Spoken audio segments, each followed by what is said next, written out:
Hello and welcome to Channel's Book Club. My name is Olakunle Kasumo, and it's always great to be on this show where we discuss all things books. One of the exciting things about our work here is we get to meet new authors who are so talented and they just churned out something brilliant, something creative, something that will get you thinking, something innovative.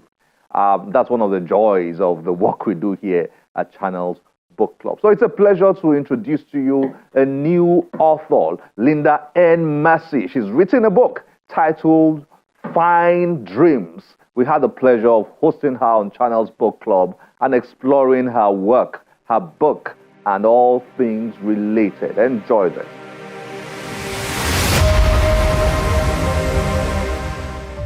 Linda N. Masi is an author, poet, and educator.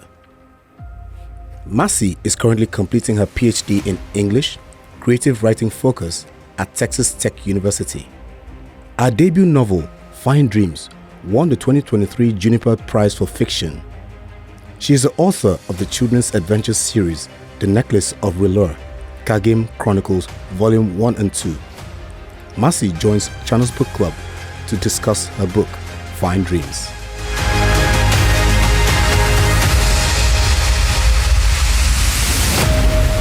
Linda N. Masi, nice to have you on Channel's Book Club. Thank you for having me. It's great to have you. I've been curious, what does N stand for, Linda? Okay, it's my native name, Nkwama. And you have before the colonialists before the white people came to Nigeria, we used to have the 4 market days and as a week. 4 market weekdays, and Nkwo is one of them. So Oma is good, and Nkwama stands for a good market day. Wow, interesting. We have such rich history this part of the world. It's great to have you on the show, and well done. Before we dig into your exciting novel, Fine Dreams, a little bit of your background, Linda. What led you here to writing a novel? Okay. First of all, I started writing at the age of, I would say, 9. When I was about that age, and we had a family Christmas party back at home in Port Harcourt. And every child in that party got a cracker. And inside my own cracker was a little blue elephant. So the next year, during the Easter holiday, I was bored and I decided to write a story and give, and I thought my elephant too was bored. So I decided to write a story and, create a friend, an imaginary friend for my little elephant, and it was a little tortoise. So I wrote that story. And I illustrated it because my father was a graphic artist then. He worked with the Rivers State Ministry of Information. So we used to, draw, illustrate over like on Saturday. So I wrote the story and then drew. So that was my first experience writing a story ever. But then after primary school, I went to secondary school, Federal Government College, Wukari, Taraba State, and then Rivers State University of Science and Technology now. So I studied banking and finance. But in my final year, we had this a strike. And I was reading Elechi Amadi's The Concubine. And a family friend who knows that I have this interest in literary works, she called me and said, I just heard over the radio that Elechi Amadi is having this creative writing school, a course. Immediately, I went the next day, picked up a form for the Elechi Amadi creative writing school and registered for the course, a 3-month course, and graduated with the Best Story Award. So that reignited my passion for writing. So even though I studied, I was studying banking and finance then at the university, that interest in writing, was reignited, and I continued from there. Wow. So from banking and finance to creative writing. What a journey. What a journey. Before I dig in, I can't help but ask you a very general but related question. Is that the path you advise young people? Follow your passion. To jump from finance to writing, not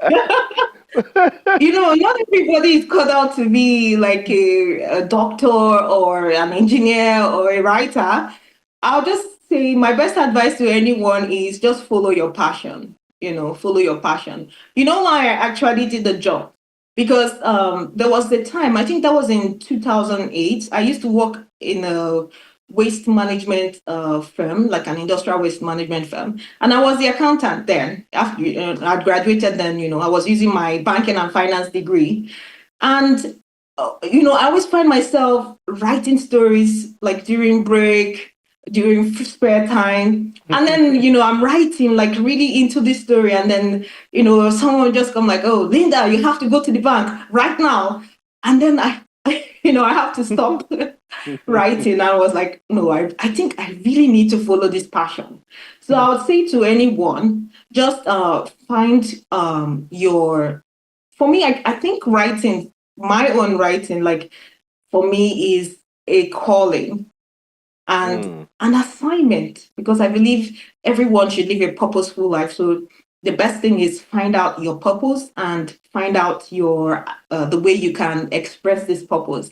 Fantastic, Linda. Fantastic. On that note, let's dive into Fine Dreams, your novel. I would like you to introduce this novel to viewers and share with us what's led to this particular novel. Why not a different theme? Why not a different, choice in terms of what you would write as your debut novel? This is your debut novel, right, Linda? Yes. Yeah. Yes. So I'd like you to introduce the novel to viewers and tell us the story behind it.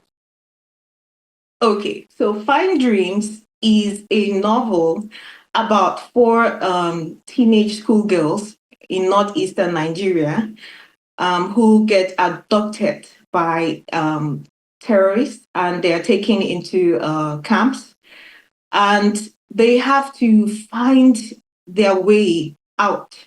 They have to fight to regain their agency as females and as humans, actually, and just escape the camp, escape that dark place, and regain their dreams in life. So the whole story. I actually wrote the first story as a short story. The first story, the first piece in this novel was a short story titled Amina, and it's now retitled Gado's story in the novel. So, that was in 2015, just right after you had the Chibok girls attack, the Chibok girls who were abducted in Borno State. So down south, then I was working also in a firm, and down south we kept hearing these news and seeing in the papers, people living, the story was just horrible, where there's a failure in security and and so I just kept seeing people weeping, people's lives being disrupted, people having been forced to run and flee and, go and start living in internally displaced persons camps. And even some people running down south, from the north. So even though we, generally as Nigerians, we say, okay, there's a lot of, armed terrorists or whatever going on and these security problems mostly in the north, we still feel it down in the south because I believe, as Nigerians, we are our brother's keepers. So just having to know about these experiences, gave me that that desire to have those voices, written down, in paper. But then I just wrote a story, like I said, Amina. And then as the years passed, I noticed that the situation, just kept on repeating itself. We hear more stories about people who get abducted from schools. And I just kept wondering, like, what are the lessons learned so far? Okay, so you had the Chibok experience. It went like global. You even had like foreign dignitaries, carrying the placard and being involved in that movement. Hashtag Bring Back Our Girls. But then right after that, you don't hear more stories about other people. It's fictional, and like I said, part of the technique I try to work in, to bring it to life, is to do a kind of retelling of myth and history through Greek mythology. The story of Persephone and Hades. That Hades kidnapped Persephone, and she. I have this 5 minutes rule Okay. for creative works, particularly Okay. movies and novels. So basically, if Okay. I pick up a novel and I don't get engrossed in 5 minutes, then I'm going to drop that novel. It means I'm not going to read that novel. And the same thing for me with movies. When I do get time to watch movies, I have that 5 minutes rule. If I watch for 5 minutes and I'm not, my imagination is not captured, my attention not captured, I just flip. I don't watch it. So when I was reading your own novel with a 5 minute rule, it took me less than 5 minutes before I got gripped. You know why? Because from the beginning, um, maybe for the first time in a novel, for me, I saw a narrative being told by a dead person. That was really that was absolutely creative for me. I would like you to talk about that. Why did you pick that? Um, the reader who picks up your novel, the first few pages will be introduced to a protagonist who is dead.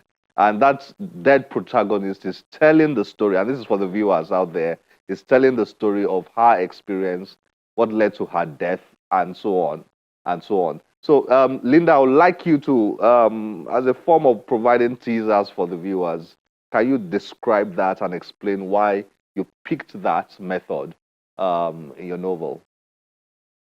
Thank you. Okay, so that character is Kubra, and Kubra is one of the friends, but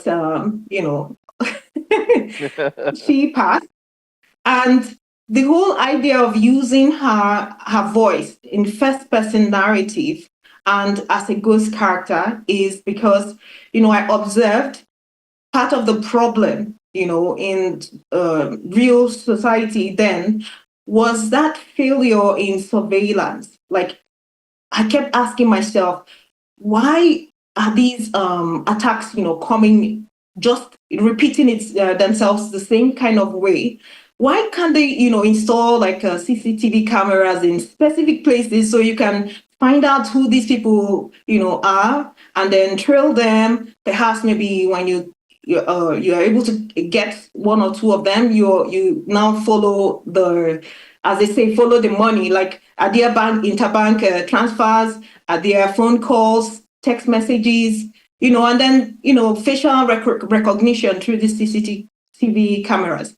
But since that failure still exists in society, I decided to use the ghost character as a kind of surveilling gaze, to show what's lacking, what's a failure in the fight against terrorism in the country. So you have this character Kubra. She sees everything right from the plotting stage to the execution stage and beyond.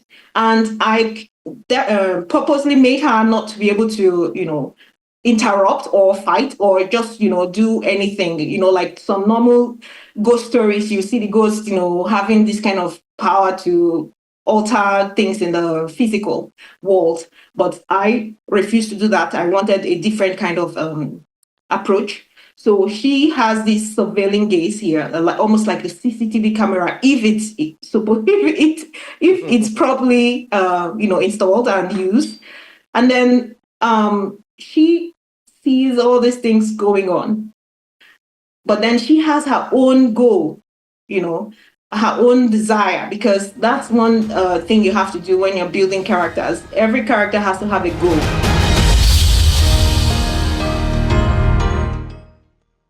Where would you place this novel in terms of its theme, its central theme? I know there are a number of themes in this novel, but which theme for you stands out, and who will be most keen on reading this?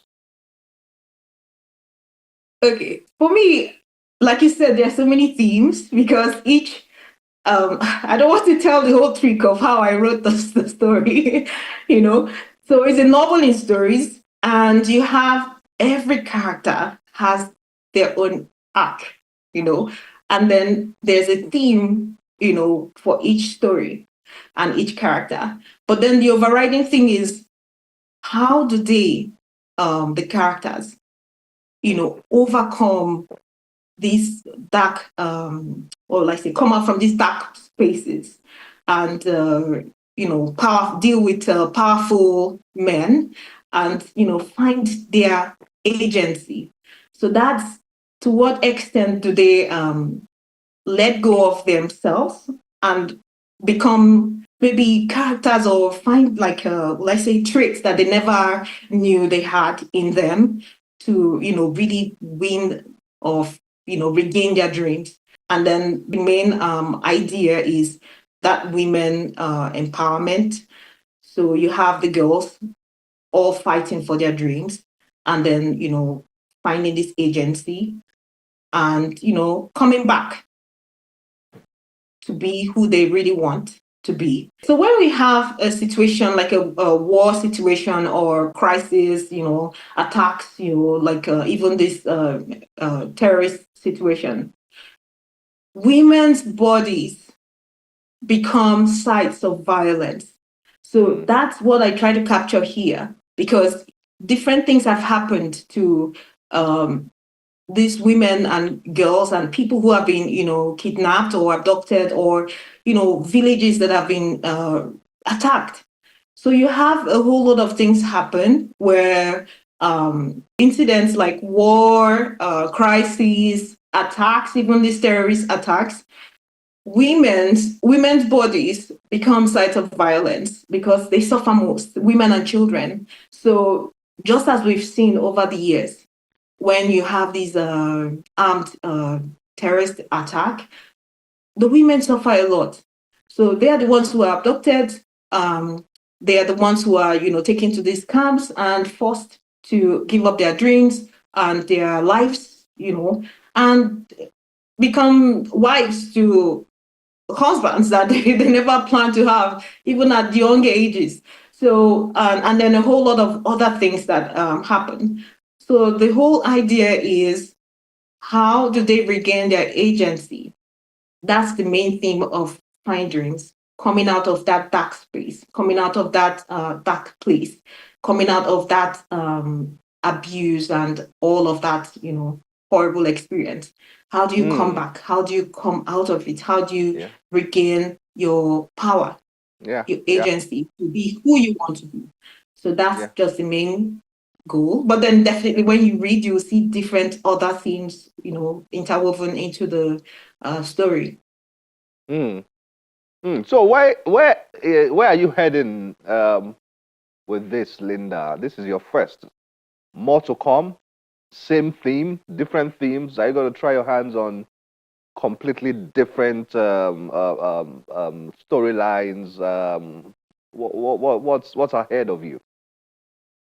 Okay, I have a very big task ahead of me for my PhD program.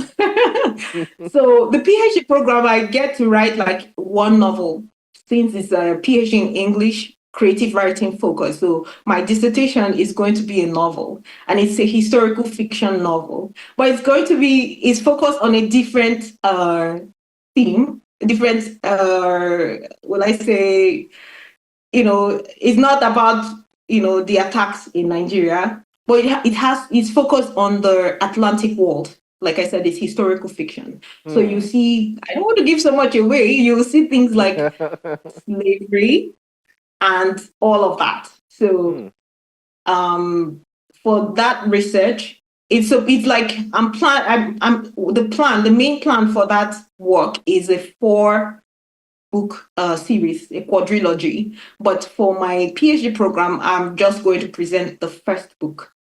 So, working title, Saints and Jackals. So we're going to see. Sounds exciting. Sounds exciting. Now, Fine Dreams. I mean, that's exciting. Please keep us posted on that journey. Fine Dreams. I hope viewers can get copies easily.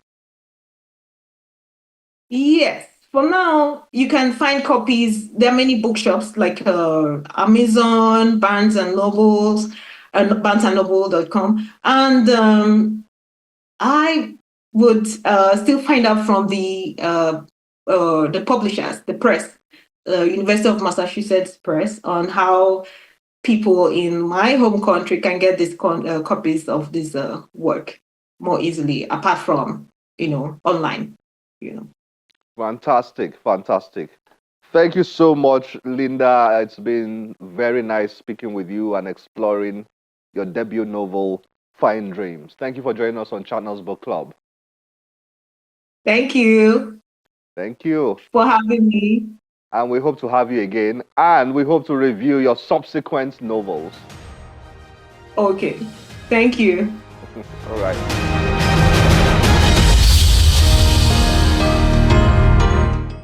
Like I hinted in that interview, one of the things about me is when I pick up a book, it just has to grip me in the first few minutes. 5 minutes max. If it doesn't grip me in 5 minutes. But Linda's book gripped me in perhaps the first or second minute. Imagine meeting one of the protagonists narrating a story is dead. A dead person narrating a story. Well, that caught me, so I had to just dig into the book fully. Well done, Linda. Keep them coming. This is where we have to end the show today. As always, we'll be delighted to get your feedback through any of our social media platforms displayed on your screen. My name is Olakunle Kasumo. Remember, one great book can change your life. Bye-bye. Most of the time, I've considered myself a writer. That is my primary occupation. That is what impels me. If you like, the need to intervene in reality with my own vision of what that reality could be or what lies underneath it. In other words, I don't set out really to, I'm not a provocateur. You could say that interventionism is a kind of a grade below a provocateur in which you actually are proactive about a situation. I want to be a writer. I've always wanted to be a writer as far back as I remember. The others who consider themselves architects, that's all they've always wanted to be. Those who are doctors, lawyers, and so on, they are quite focused on what they set their hands upon. However, in my own case, as somebody who, shall we say, who's parasitic on reality, whether to distort reality for purposes of some kind of elucidation or presenting a totally new picture of that reality, I consider myself more parasitic